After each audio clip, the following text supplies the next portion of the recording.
What's happening, guys? Once again, this is your man Jay Focus reminding you to stay focused.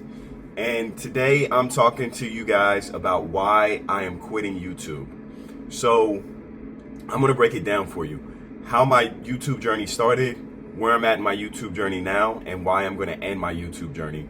So I originally started my channel in 2018. I was living in Spain at the time, and I had a good friend from the States. And he told me, he was also living in Spain, and he told me, hey, why don't you go ahead and do a YouTube channel? You already travel a lot, you've got a lot of information, you can speak on a lot of topics, why not do it? And it was something that didn't appeal to me right away. At the time, we're talking about 2018, there were not that many traveling black dudes like there are now. Now today, we've got 1,000 channels on just Dominican Republic alone, or just Colombia alone, if we're looking for black travel guys. But back then, there just really weren't that many. Now, I think there was Minority Nomad, which is a brother from the States, who he did some travels. We had I Am Marwa. That was, I think, the first year that he had launched his channel. So he had like 1,000 subscribers when I found him. And there was Wodamaya, was just starting off.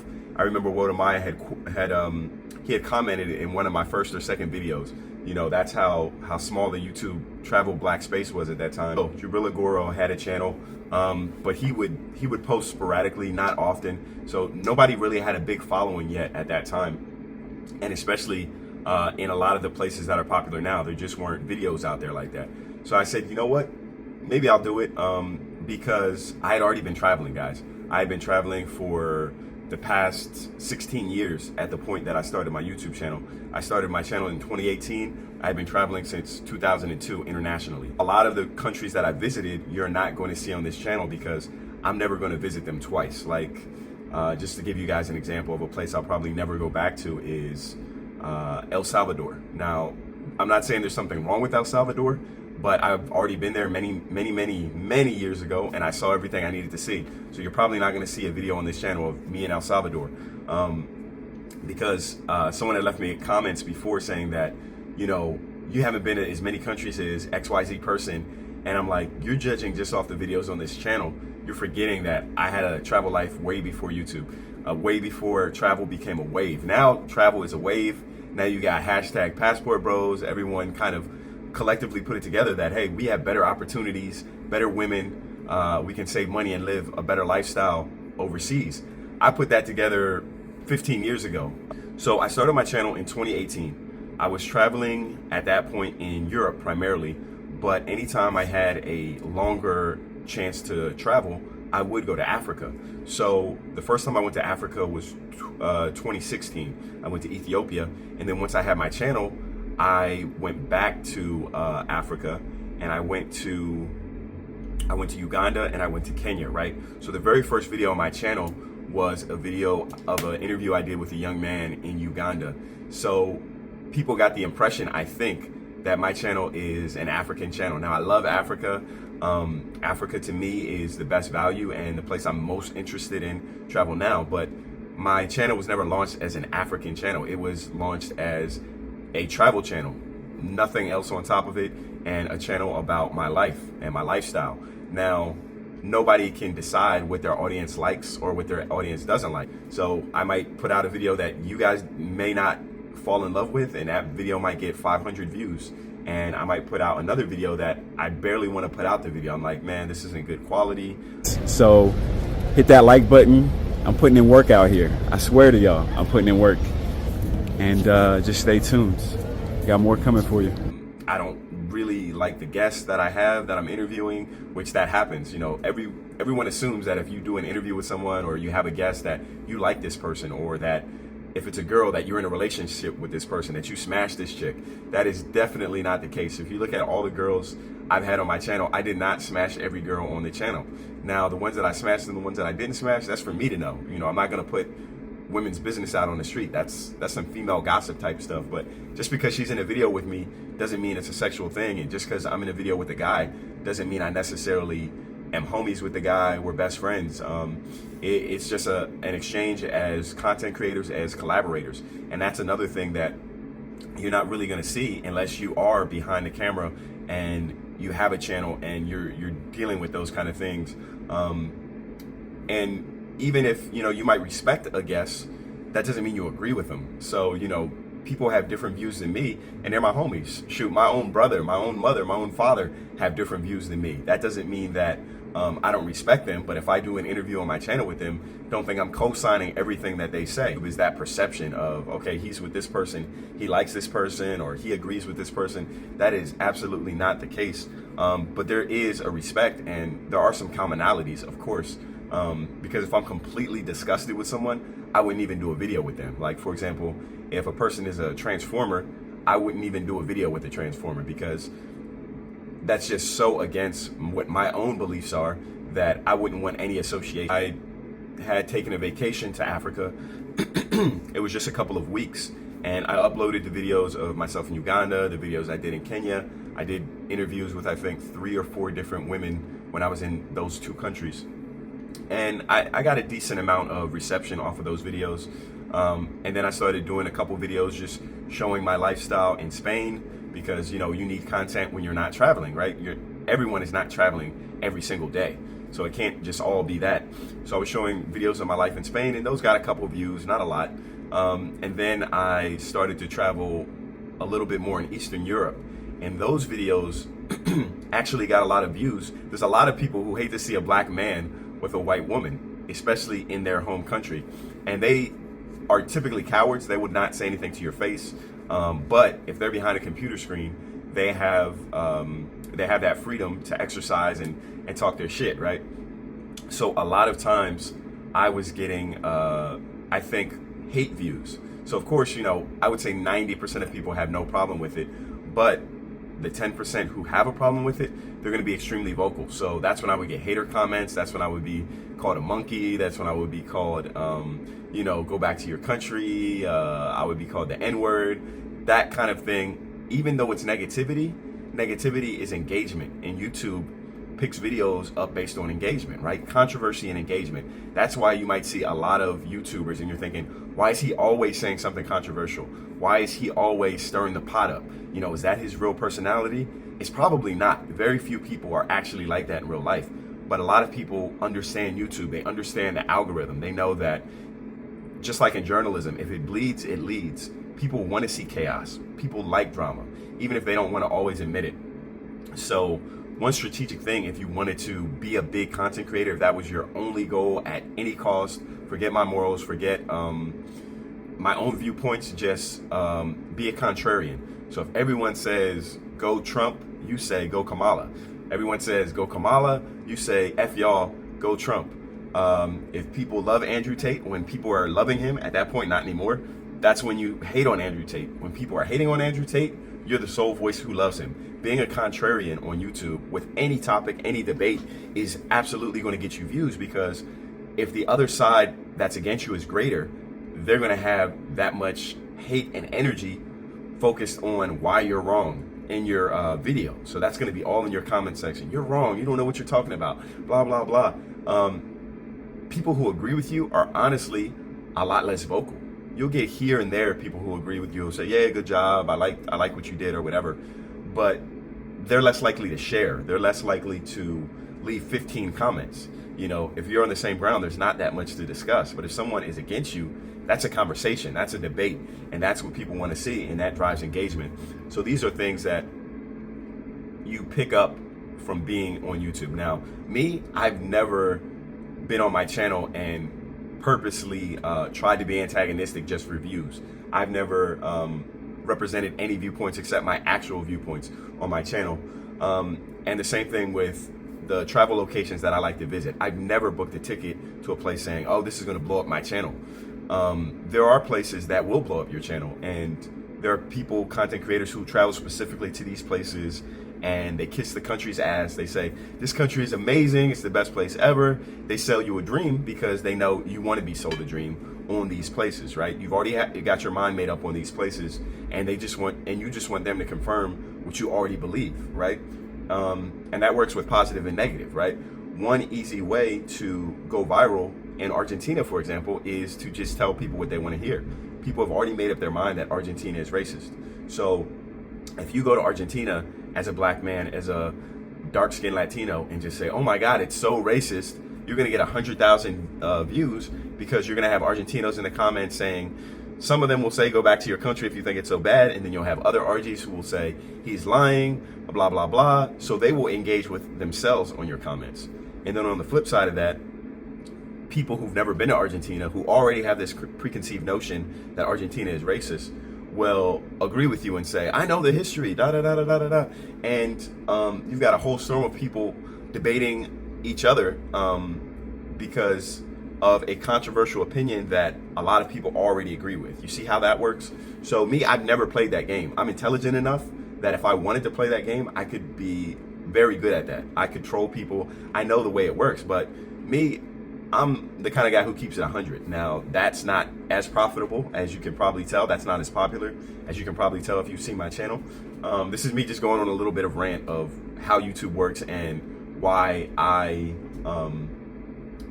don't really want to engage on it on a certain level. But yeah, these are easy ways that you can exploit things. But me, instead of giving people what they want, I'm going to be honest. That's just how I am. So my experience in Argentina was 99% positive. So I put out a video saying I had a great time there, you know, people weren't racist to me, etc., etc. And of course, this video was not popular. People say, oh, you're lying, or, you know, you don't know the history. Like, they know more than me. I lived there 3 years. I visited before I lived in the country several times over decades, but they know more than me because they read an article, right? So, like I said, being honest at times and not kind of playing the game and being hyperbolic, not over exaggerating, has cost my channel, and it's okay. I can accept that. But back to the narrative. So throughout 2018 and into 2019, I was consistently dropping videos, and I was getting okay views. Ukraine was giving me a little bit of views because at that time, you know, a lot of blacks were scared to go to Ukraine. They heard the rumors of, you know, you're gonna get messed up over there. Dudes are gonna jump you. You're gonna get your ass whooped or whatever. After that, I went to Kazakhstan one summer, right?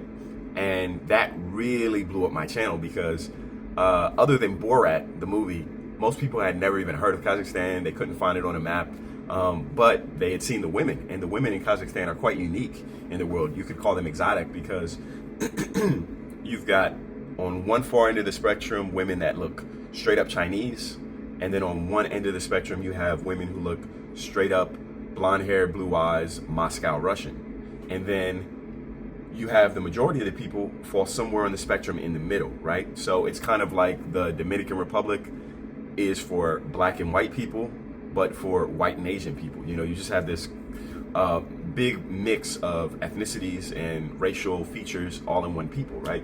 And most people had never realized that. They thought Kazakhstan was going to be like a version of Saudi Arabia or Turkey due to Borat, right? And all that bullshit. So when I went there, that really blew my channel up. I had comments from, you know, both sides. People had never heard of the place who were just like, oh my God, simps, the girls are so gorgeous. Oh, you should marry them. You had those kind of comments. You had comments from haters because there are a lot of, I won't say a lot, but let's say 5 to 10% of the population in Kazakhstan is like, hands off our women, we're Kazakh, we're proud, and they like to fight each other, so they really like to fight foreigners, right? So because of that, I had a lot of engagement on my channel, and I learned a lot of lessons about how the algorithm works, etc. And so I, you know, I did interviews with some whiter looking girls, and of course that blew up my channel. I did videos and interviews with a brother who was living in the country, and of course you had the comments, go back to your country, go back to Africa, etc., etc. And that, of course, that's engagement, and that gave my channel a lot more visibility, right? I did some travels in Poland. Poland is a country I love. You're probably going to get another video where I just break down why I love Poland so much. But the Polish videos too, they got a pretty good amount of views because I did interviews with white girls, and black and white, that was a very controversial thing, especially in those days of YouTube when a lot of content creators weren't doing that. And me, I wasn't doing it for the algorithm. That was just my life. I was in Europe. Obviously, there's more European women. I almost never saw black women. That's another thing when I was traveling in these places. So it wasn't that I don't like black women. I only was looking for the white girls. I like all women. I'm gonna keep it 100 with you. I don't care if she's the pinkest thing on earth all the way to the blackest berry. You know what I'm saying? I will mess with it if she's beautiful and she's cooperative, right? That's all that really matters at the end of the day. So I was doing those videos and those got a lot of clicks, a lot of views, right? So then 2019 came and my channel was, I got offered to monetize it. Now, at the time, I think it was harder to monetize. Currently, you can monetize your channel once you have 1,000 subscribers. At that time, I had, I think, something like 6,000 subscribers. And you need, now it's 4,000 watch hours. Back then, I think you needed a lot more because YouTube paid more. So it was a higher bar to entry, but once you got entry, you were making good money. Whereas now, they let almost everyone kind of monetize as long as you're putting in a little bit of effort, which I would say takes on average like 6 months. But you're not going to get paid anywhere near like you were getting back in the day. Back in the day, you could really make a salary off of just ad revenue. You know, I'm talking about $5,000-$6,000 because there were so few content creators at that time who were actually consistent with it, if you understand what I'm saying. So anyway, 2019 came around. And like I said, my channel, I was offered monetization, but I didn't want to rush to monetize. First off, I didn't realize how much money they were offering. So that was part of it. And then secondarily, I wanted my channel to be a little bit pure. And I know that's corny or whatever. Take the money, Jay. I should have just took the money, but I didn't want to grab the money right away before I really knew what the identity of my channel was going to be. I know this is getting kind of long. I'm going to try to wrap it up and make it shorter. So because of that, and you know, I wasn't starving at the time, I didn't take the money right away. So after that 2019 came, my channel was growing, but it wasn't growing as fast as I expected it to. You know, I would watch other YouTubers, like back at the time there was a guy named Folochko. He still has a channel, I think, I'm not sure, but he was living in Moscow, and this brother's channel exploded. You know, he could read the newspaper and he would get like 200,000 views at that time, right? Black dude living in Russia. It was kind of unheard of. One from the States who he wasn't there for school. He just had a delivery that no one had really seen at that time.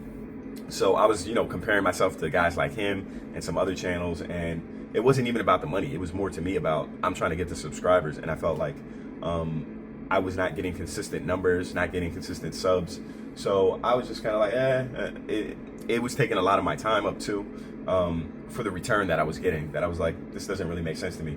So I put the channel on hold and I went and traveled. So I left Europe and I said, I'm going to do a world travel trip.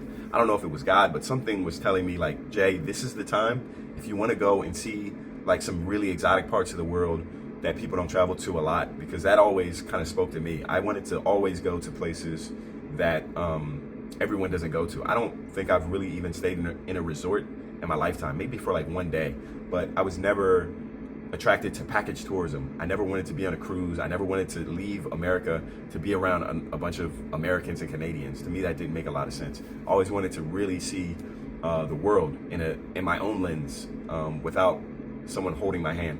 But that's another rant, right? So anyway, 2019, a voice, something spoke to me and said, Jay, now is the time to just get out there and explore. Because I'd already been exploring in Europe. So I left Europe.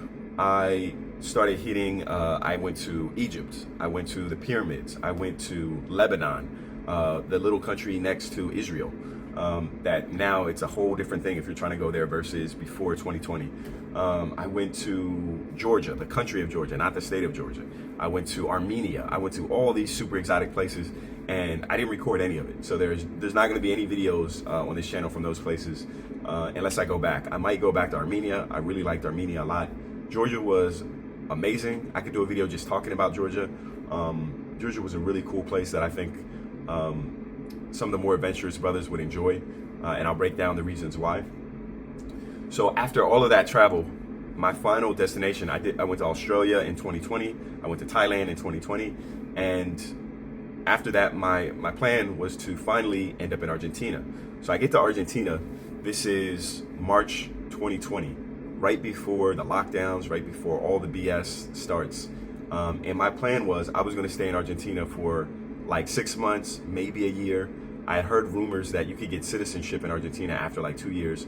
I didn't know how true that was, but I really just wanted to experience living in Latin America because I had been visiting Latin America for over a decade at that point, but I never stayed there as a resident more than a couple months. It was short vacations, a month here, a month there, 2 weeks here, 2 weeks there. So that was an experience that I had on my bucket list. I wanted to live. I'd already checked the live in Europe box. I lived in Europe for 3 years. Now I wanted to check the live in Latin America box for my life journey. So I get to Argentina and I'm ready to experience this new adventure, and then the country completely locks down. I didn't have time to go out and meet people. I didn't have time to get a routine. I didn't have time to get a gym. I didn't have time to go to any social events. I arrived to a country completely locked down. Everyone's wearing masks. How do you meet people wearing masks? Everyone's scared of catching something. I'm a foreigner visually in every other way. So people are less likely to want to meet me now than ever. So it was a very isolating time for me. I'm gonna fast forward. I'm not gonna give you all the nitty gritty, but over time, you know, that kind of waned away and the lockdowns ended. We had one of the longest lockdowns in the world in Argentina. Shit was locked down for essentially 14 months before things kind of went back to normal, right? So that was a trip. I started to travel a little bit once travel resumed in late 2021. 2022 is when the world finally kind of got back to normal. And so it's summer 2023, and I say I've been here too long. It's time for me to get back out on the road and see the world again. So I go back to Africa. I travel primarily East Africa at that time. I get it in my head that I should try again to restart my channel, do YouTube all over again. But American Guy Travels, that name is good, but I want a name that more represents who I am. You know, I'm Jay, so I wanted to put it out, something that if I go on interviews and people ask me what's your name, I'm not like my name's American Guy Travels. Like, people know that's not my name, right? So I decided that I would go with my name and then staying focused, because focus is something that we lack in this world. I lack it sometimes. So I wanted to remind not only the viewer, but myself too, that, you know, you gotta stay focused, you gotta stay focused. So that's how I came up with Jay Focused. Rebranded the channel. I said I was gonna launch it in October of 2023. So I was filming some videos during the summer of 2023 of me in Rwanda, of me in Uganda, of me in Kenya, so that I would have videos ready for the launch. So I linked up with my man O'Shea out in Uganda. Shout out to him. He and I had met before when I had my original channel. He's one of the few brothers who had reached out to me from early on. I said, what am I to? He had reached out to me early on in the journey. So, you know, shout out to both of them, because the YouTube space, if you are just creating for yourself, essentially in the beginning, it's kind of lonely, you know, especially back then. You did not have everybody and their mama making YouTube channels. You know, the smartphone technology wasn't as good as it is now. The microphones, all the portable equipment, even the software to edit your videos and stuff, it just wasn't what it is now in 2018. So that the barrier to entry was higher, so very few people were doing it. But anyway, so I relaunched the channel. I'm doing all this Africa content because that's where I'm at, and people start to like throw me into the box of the African YouTuber. Like I said, I love Africa, but I don't want my channel to be seen as an African YouTube channel, because it's not. It's my life channel. It's a travel channel. It's giving you game channel. It's an advice channel. It's giving you perspective, because how many people you know have been to 80 countries, have lived in Europe, have lived in Latin America, and have spent over a year uninterrupted in Africa? Very few people. I don't think you could find another one, especially not on YouTube, who has that much experience and sees the world through that lens. And that's not to mention all my travels I've done in Asia. I've been traveling in Asia for almost a decade. You know, I've never lived in Asia, but I've traveled all over. So I have a view of the world that not a lot of people have. And I've got experience in a bunch of other professional things. So that being said, I want the channel to be all encompassing. I don't want to be in that box of an African YouTuber, or even a European YouTuber or a Latin American YouTuber. Like I said, the world is just too big to limit myself to that. But I think my investment of capital and a lot of my time will be in Africa. So don't get that mistaken, right? So you guys have the backstory now. You guys have probably, if you're watching this, you've probably seen my channel up to this point. You know, I spent 14 months, 15 months uninterrupted in Africa between 2023 and 2024. Traveled all over the continent. I did East Africa, I did Southern Africa, I did a little bit of West Africa, I did the islands, I did the mainland. I saw 21 countries all throughout Africa, right? So now I have an expertise on Africa that almost no one has. I've seen things, I've dealt with women all across the continent, I've dealt with women all over the world. So when people say women are the same everywhere, do you really know that, or are you guessing? I really know that. I really know what traits are female nature and what traits are a specific culture. I know the difference between dealing with a middle-class woman in Kenya and dealing with a middle-class woman in Lithuania. I know the difference between dealing with a poor woman in Las Vegas and dealing with a poor woman in Argentina. I know the difference between, I mean, I could go on and on. I think this channel, or my perspective, can give something that no one else on YouTube can give to you. That being said, why am I finally now in 2025 leaving YouTube? I'm leaving YouTube for several reasons. Number one, censorship. YouTube will not allow me to talk in a certain way